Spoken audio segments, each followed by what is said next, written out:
Ah, the life of a civilian in Invincible. A peaceful existence, some may say, where nothing ever goes wrong, right?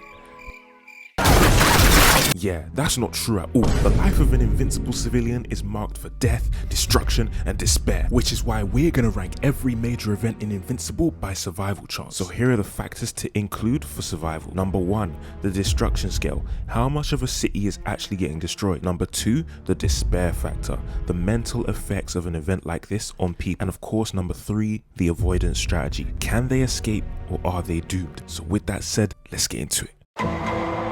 Okay, so the Flaxans have invaded Earth like 3 times, so let's talk about each one individually. The first invasion was a weak source. It probably lasted like 20 minutes in real time, and they didn't get very far either, because they stayed pretty close to the open portal, so it's safe to assume they made it like down the road. So in terms of the scale of destruction, it was very low in this fight. However, those civilians who were unfortunate to be close enough to the portal when it opened were killed pretty brutally. Many of them were fortunate enough to run away, some were hiding, but the likelihood of death here was quite high, and even when help came, it was useless at stopping the invasion. Invincible couldn't even fly straight. Look what he did to this old lady. But beyond that, considering how small this invasion actually was, as long as you were far away from where the Flaxan portal opened, your survival chances were pretty high. The second invasion 3 days later was pretty much the same thing. Even though the Flaxans were way more equipped, the team were actually able to fight properly this time and defended the civilians better than the first time. Yes, there were a few casualties shown on screen, but nothing too major. If anything,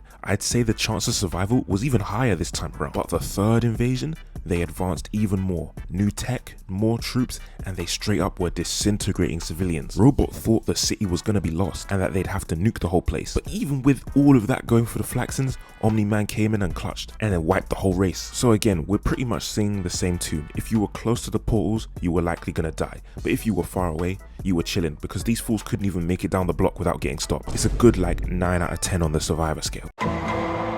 Doc Seismic has been in the mix a couple times now, but his first appearance was at Mount Rushmore, and I'm not sure what upset him so much about this place, but he was trying to destroy it, and the civilians got caught in the crossfire. Fortunately enough though, Adam, Eve and Mark made a good duo here, and nobody actually died. This is a 10 out of 10. And then he comes back in season 2 to destroy another monument. I actually don't know what this one is called, but the civilians were around chilling, and he decided to attack while they were there. And while they didn't show any on-screen deaths, I can't rule out the possibility that people actually did die, because lava is literally flying all around the place, and there are these magma beasts as well. Like, getting this close to lava has to cause some serious damage. Maybe not death, I don't know, but damage nonetheless. So I'd rate this like a 9 out of 10. I wasn't sure whether to add this, because to be honest, everyone involved in this fight is not an innocent civilian. Titan is a bad guy doing it for the greater good of his city, and the rest of the people here are just as bad, if not worse. I don't really know why they're fighting. I believe it's something to do with like a turf war with Mr. Liu, but either way, this was a massacre. But the real dirty business where civilians' lives are at risk is with what Machine Head is doing in the city. When Invincible and Titan are flying around together, he explains how Machine Head frauds insurance companies for massive payouts by setting fire to civilian apartment blocks that he owned. When Titan was carrying out his dirty work and burning these buildings, he was at least nice enough to evacuate everyone. But when Machine Head does it, whatever happens, happens. He couldn't care less about the civilian lives. Beyond this,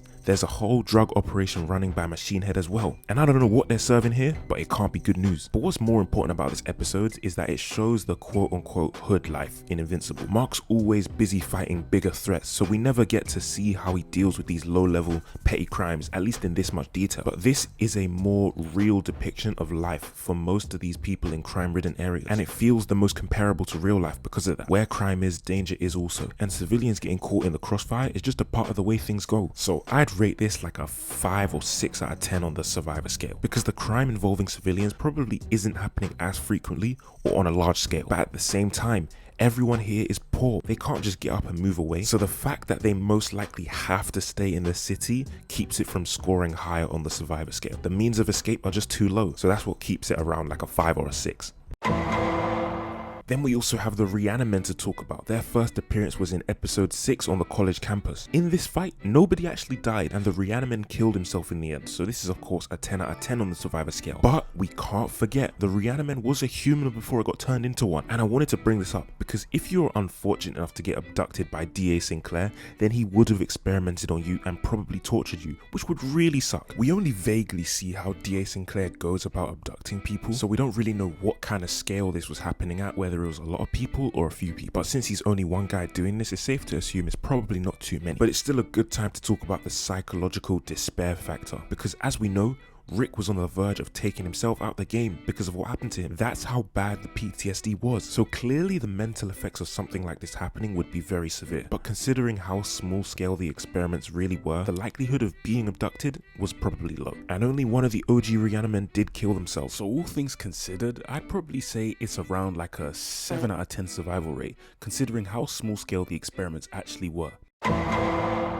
But now we're getting into the real business. Invincible vs Omni-Man. The fallout from this fight was serious. Firstly, Omni-Man sent Mark straight into the heart of the city. Buildings got destroyed, they're collapsing on civilians. It was all mad. So if you were around the heart of the city, you were doomed. There is no chance of surviving this. And then of course we have the infamous train scene. The whole station got destroyed. Everyone on that train is dead. The whole city wasn't leveled, but the damage was bad. But if you were like further away from the main conflict, then maybe your survival chances would be okay. Because when you think about it, they only showed a portion of the city getting destroyed in this fight, and most of their fight happened in like remote locations. I don't really know how to scale the destruction of that part of the city compared to the city as a whole, but for those who were there at an unfortunate time, they were doomed. As for the rest of the city, it's probably like safe to say most of them survived. So that's going to be a 0 out of 10 for those who are close to the impact and a good like 7 out of 10 for those who are far away. Cool, it seems the civilians caught a nice break in season 2, you know, because there wasn't really any major events involving them. There were some minor deaths here and there, like with the Lizard League for example, but nothing really worth talking about. But in season 3, that all turns around with the Invincible War, which is, I think, the worst event in terms of surviving. Firstly, Angstrom sent the Invincible variants all over the globe, so if you thought that you could stay outside of Chicago and be chilling, you're wrong. Furthermore, all of these evil variants literally just came to kill. That is their only job. So you already know they're not going to show any mercy. They're running through crowds of people like they're made of paper. Plus, the only good heroes were already preoccupied fighting a few variants. The other heroes in this show literally stood no chance against Viltrumites. So while they didn't show the major destruction in the other cities, it was said that they got leveled, meaning everything is destroyed. So it's just safe to assume the survival rates were very, very low. Because if cities are getting flat out destroyed by the variants, how is anybody supposed to survive that? I gotta rate this a 1 out of 10. Like, I think people might get lucky to survive even if the whole city is leveled, but it's just very, very, very low. And last but not least is Invincible vs Conquest. You already knew this one was going to be horrible. Fortunately enough, the fight only takes place in Chicago, so we don't need to worry about the other cities. However, the fallout from this fight was definitely worse than Omni-Man vs Invincible, because this fight was causing mass destruction all over the city. I don't even know why there are any civilians left in the city, because this place literally got destroyed like yesterday. What business do you lot even have being there? They should have evacuated everyone. Furthermore, tell me why there are people at the beach. You mean to tell me that the city got destroyed the day before and you lot thought it was a good idea to have a nice day out? See, this is how you know the civilians in this show are conditioned to accept death and destruction around them. If you were on the beach, your chance of survival is absolutely 0. The sheer speed at which they flew past caused them to just explode. They for sure had it coming though. Let this be a lesson to not go outside after the city got practically leveled. Danger is always lurking. So I'll probably rate this like a 1 out of 10 as well for those in Chicago when this fight was going on. But I definitely don't feel bad for anyone